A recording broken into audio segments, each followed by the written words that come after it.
আসসালামু আলাইকুম। আশা করি পর থেকে ভালো আছেন। আলহামদুলিল্লাহ, আমি আপনাদের দোয়ায় অসংখ্য ভালো আছি। সো আজকে আমাদের যে স্ট্রাকচার, এটা হচ্ছে মূল একটা স্ট্রাকচার। আমরা এটা কীভাবে আজকে ইউজ করব সেটা আজকে আমি ভিডিওর মাধ্যমে তুলে ধরবো ইনশাল্লাহ। আশা করি আমি 2 মিনিটের ভিডিওর মাধ্যমে আপনি শিখতে পারবেন হ্যাভ হ্যাজ এর ইউজ। আসলে আমরা কখন হ্যাভ ইউজ করব সেটা আমরা অনেকে কনফিউজ হয়ে থাকি।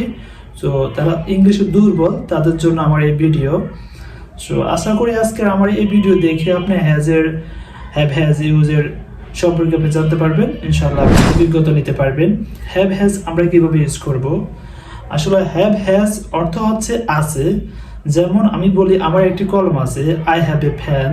তোমার একটি কলম আছে, you have a fan.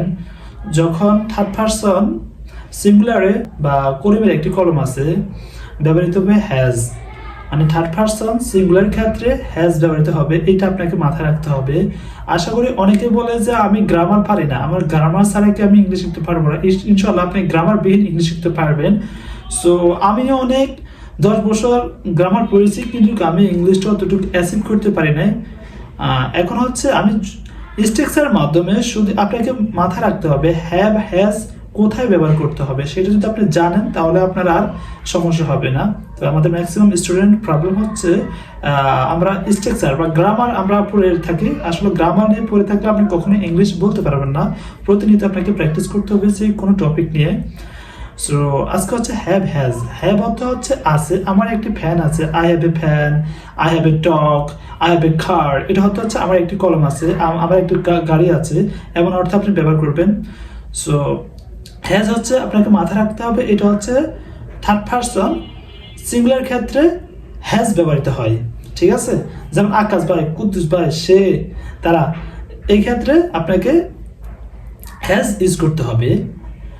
So আমি আজকে মূল টপিকে চলে যাব।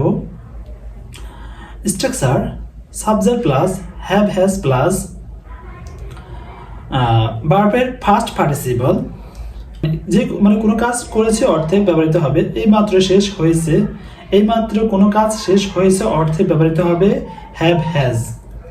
সো আমি কাজটি করেছি, I have done the work. সেই কাজটি করেছে, he has done the work.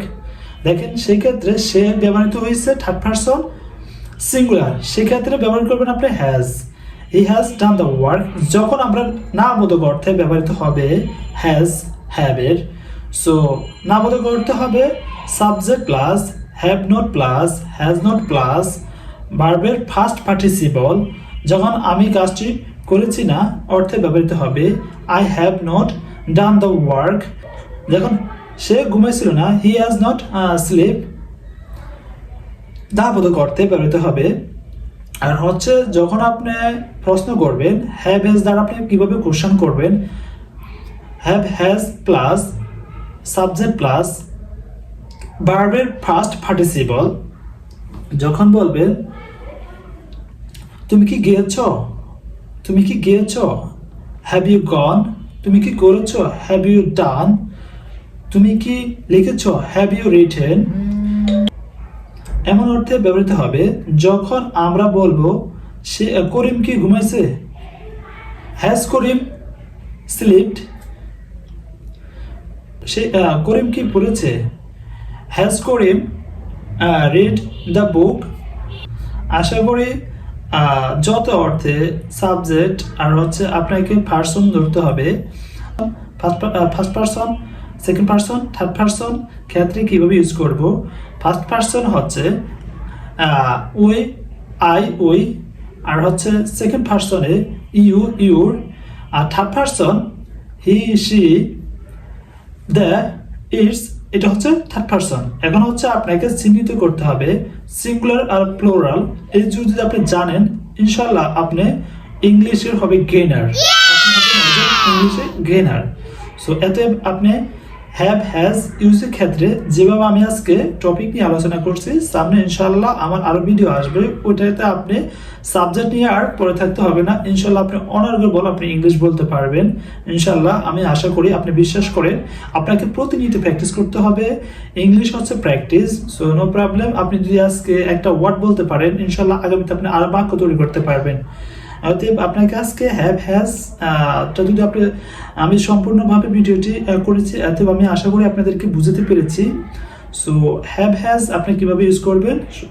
ওকে, আল্লাহ হাফেজ। আমার ভিডিও আজকে এতটুক। ইনশাল্লাহ আমি সামনে ভিডিও দিব আরো। ইনশাল্লাহ আপনারা আবার পাশে থাকবেন, আমাকে সাপোর্ট করবেন নেক্সট টাইম ইনশাল্লাহ। Keep your fine all guys, thank you.